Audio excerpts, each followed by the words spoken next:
ಇವತ್ತಿನ ರೆಸಿಪಿಲಿ ನಾನು ನಿಮಗಿನ ಸ್ಪೆಷಲ್ ಮಾಡಿ ತೋರಿಸ್ತಾ ಇದ್ದೀನಿ. ಬನ್ನಿ ಏನು ಅಂತ ತಿಳ್ಕೊಳ್ಳೋಣ. ಗೊತ್ತಾಯ್ತಾ ಏನು ಅಂತ? ಪಾಲಕ್ ಪೂರಿ ಮಾಡ್ತಾಯಿದ್ದೀನಿ. ತುಂಬ ಟೇಸ್ಟಿಯಾಗಿರುತ್ತೆ, ಚೆನ್ನಾಗಿರುತ್ತೆ.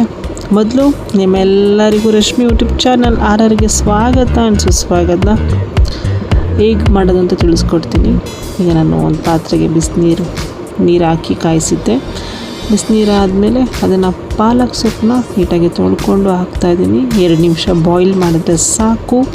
ಅದನ್ನು ಈಗ ಸಪ್ರೇಟಾಗಿ ನೀರು ಮತ್ತು ಪಾಲಕ್ ಸೊಪ್ಪನ್ನ ತೆಗೆದಿಡ್ತಾಯಿದ್ದೀನಿ. ಈಗ ಸ್ವಲ್ಪ ಆರಕ್ಕೆ ಬಿಡೋಣ. ಈಗ ಒಂದು ಮಿಕ್ಸಿ ಜಾರಿಗೆ ಬೆಂದಿರುವಂಥ ಪಾಲಕ್ ಸೊಪ್ಪು ಹಾಕ್ತಾಯಿದ್ದೀನಿ. ಹಾಗೆ 2 ಹಸಿಮೆಣಸಿನ್ಕಾಯಿ, ಸ್ವಲ್ಪ ಶುಂಠಿ, ಹಾಗೆ ಸ್ವಲ್ಪ ಜೀರಿಗೆ ಹಾಕ್ತಾಯಿದ್ದೀನಿ. ಇದಿಷ್ಟು ಹಾಕಿ ಒಂದು ಸ್ಮೂತ್ ಪೇಸ್ಟ್ ಮಾಡ್ಕೊಳ್ಳೋಣ. ಈಗ ಇನ್ನೊಂದು ಬೌಲಿಗೆ 3 ಬೌಲಷ್ಟು ನಾನು ಗೋಧಿ ಹಿಟ್ಟು ತೊಗೊಂಡಿದ್ದೀನಿ. ಹಾಗೆ ರುಚಿಗೆ ಸ್ವಲ್ಪ ಉಪ್ಪು ಹಾಕ್ತಾಯಿದ್ದೀನಿ. ಹಾಗೆ 1 ಬೌಲಷ್ಟು ಸಣ್ಣ ರವೆ ಹಾಕ್ತಾಯಿದ್ದೀನಿ. ಇದಿಷ್ಟು ಸ್ವಲ್ಪ ಮಿಕ್ಸ್ ಮಾಡ್ಕೊಳ್ಳೋಣ.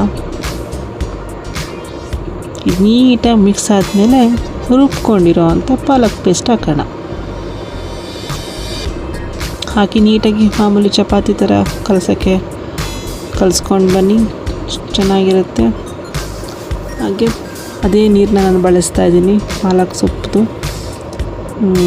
ಕಲರ್ ಚೆನ್ನಾಗಿರುತ್ತೆ. ನೀವು ಹಾಗೇ ಕೂಡ ತಿನ್ಬೋದು, ಅಷ್ಟು ಚೆನ್ನಾಗಿ ಇರುತ್ತೆ. ಇದಂತೂ ಚಟ್ನಿ ಬೇಕು, ಸಾಗು ಬೇಕು ಅನ್ನೋ ಥರ ಅನಿಸಲ್ಲ. ಏಕೆಂದರೆ ಅದರಲ್ಲಿ ಹಸಿಮೆಣ್ಸಿನ್ಕಾಯಿ, ಸ್ವಲ್ಪ ಜೀರಿಗೆ ಎಲ್ಲ ಹಾಕಿರೋದ್ರಿಂದ ತುಂಬ ರುಚಿ ಕೊಡುತ್ತೆ.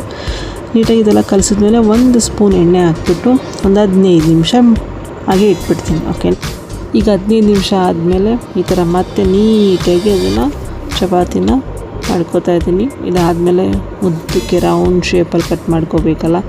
ನೋಡಿ, ಈ ಥರ ಕಟ್ ಮಾಡಿಕೊಂಡು ನಾನು ಚಾಕುಲಿ ನನ್ನ ಬೆರಳು ಗುರುತನ್ನು ಮಾಡಿಕೊಂಡು ಅದನ್ನು ಕಟ್ ಮಾಡ್ತಾಯಿದ್ದೀನಿ. ಓಕೆನಾ? ನೀವು ಕೂಡ ನಿಮ್ಗೆ ಹೇಗೆ ಕಂಫರ್ಟಬಲ್ ಆ ಥರ ಕಟ್ ಮಾಡ್ಕೋಬೋದು. ನಾನಿಲ್ಲಿ ಹಿಟ್ಟು ಹಾಕ್ಕೊಂಡು ಕಲಿಸ್ತಾ ಇಲ್ಲ. ಅಬ್ಸರ್ವ್ ಮಾಡ್ತಿರ್ಬೋದು ನೀವು. ಅವಾಗಿಂದ ನಾನು ಎಲ್ಲನೂ ಕೂಡ ಎಣ್ಣೆಲೆ ಹಾಕಿ ಇದು ಮಾಡ್ತಾಯಿದ್ದೀನಿ. ಯಾಕೆ ಅಂತಂದರೆ, ನೀವು ಹಿಟ್ಟು ಹಾಕಿ ಕಲಿಸ್ದಾಗ ಏನಾಗುತ್ತೆ, ಎಣ್ಣೆಗೆ ಡೀಪ್ ಫ್ರೈ ಮಾಡ್ತಿರೋದ್ರಿಂದ ಎಣ್ಣೆಯಲ್ಲಿ ನಿಮಗೆ ಹಿಟ್ಟು ಅಂಶ ಎಲ್ಲ ಉಳ್ಕೊಳ್ಳುತ್ತೆ. ಸೊ ಅದಕ್ಕೋಸ್ಕರ 1 ಸ್ಪೂನ್ ಎಣ್ಣೆ ಹಾಕಿ ನಾವು ಒಂದು 20 ಪೂರಿನ ಲಟ್ಟಿಸ್ಬೋದು. ಓಕೆನಾ? ಆ ಥರ ಹಾಕಿ ಲಟ್ಟಿಸ್ಕೊಂಡಾಗ ಎಣ್ಣೆ ನೀಟಾಗೇ ಇರುತ್ತೆ, ಹಿಟ್ಟು ಅಂಶ ಎಲ್ಲ ಇರಲ್ಲ.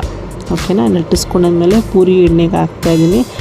ಅದ್ರ ಮೇಲೆ ನೀವು ಎಣ್ಣೆ ಹಾಕಬೇಕು. ಈಗ ನಾನು ಮಾಡಿದ್ದೀನಿ ನೋಡಿ, ತೋರಿಸಿದ್ನಲ್ಲ, ಆ ಥರ ಮಾಡಬೇಕು. ಆ ಥರ ಮಾಡಿದಾಗ ನಿಮಗೆ ಪೂರಿ ಉಬ್ಬಿ ಬರುತ್ತೆ, ಚೆನ್ನಾಗಿ ಕೂಡ ಇರುತ್ತೆ, ಸಾಫ್ಟಾಗಿ ಕೂಡ ಇರುತ್ತೆ. ಇಷ್ಟೇ, ಸಿಂಪಲ್ ಅಲ್ವಾ? ಹಾಗೆ ಕೂಡ ತಿನ್ಬೋದು. ಚಟ್ನಿ ಬೇಕು, ಸಾಗು ಬೇಕು ಅಂತ ಏನಿಲ್ಲ, ಹೀಗೆ ರುಚಿಯಾಗಿರುತ್ತೆ. ನಮ್ಮಲ್ಲೆಲ್ರಿಗೂ ಇಷ್ಟ ಆಯಿತು ನಾನು ಮಾಡಿಕೊಟ್ಟಿದ್ದು. ನೀವು ಟ್ರೈ ಮಾಡಿ ನೋಡಿ, ನಿಮಗೂ ಡೆಫಿನೆಟ್ಲಿ ಇಷ್ಟ ಆಗುತ್ತೆ. ಇದನ್ನು ನಾನು ಮತ್ತೆ ಈವ್ನಿಂಗ್ ಸ್ನ್ಯಾಕಿಗೆ ಅಂತ ಸಣ್ಣ ಪೂರಿ ಮಾಡಿದ್ದೆ. ಅದು ಇನ್ನೂ ಚೆನ್ನಾಗಿತ್ತು. ಅದರೊಳಗಡೆ ಕ್ಯಾರೆಟ್ ಎಲ್ಲ ಹಾಕ್ಕೊಂಡು ತಿಂದರೆ ತುಂಬ ಚೆನ್ನಾಗಿತ್ತು. ನೀವು ಟ್ರೈ ಮಾಡಿ ನೋಡಿ. Thank you.